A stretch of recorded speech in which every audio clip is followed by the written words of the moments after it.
Negosyanteng si Atong Ang na wanted sa kaso ng mga missing sabongero na mataan daw sa Vietnam. Hinala ni Interior Secretary John Vic Rimulya, nag-backdoor si Ang sa Mindanao. Oras na makumpirma ito ng DILG, agad daw sila mag-a-apply ng formal extradition sa Vietnam para ma-repatriate si Ang.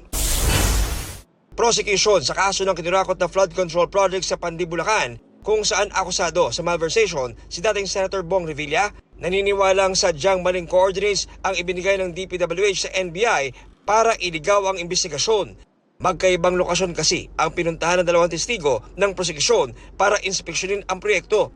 Para sa kampo ni Revilla, ghost project o hindi, walang kinalaman ang dating senador.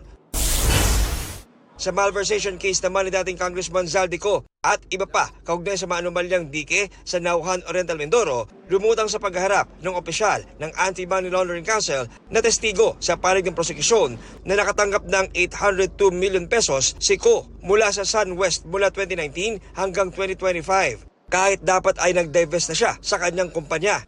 Sabi naman ng DILG Secretary Rimulya, sa susunod na 2 linggo, posibleng may red notice na kay Ko mula sa Interpol.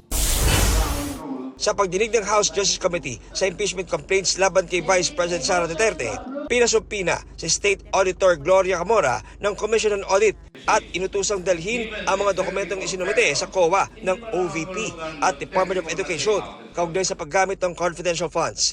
Magugunit ang kasama sa mga naungkat noong 19th Congress kaugnay sa confidential funds ang mga acknowledgement receipt na pinirmahan ng mga individual gaya nina Mary Grace Piatos, Milky Sikuya at Kokoy Villamin. John Consulta, GMA News. There is a motion to approve.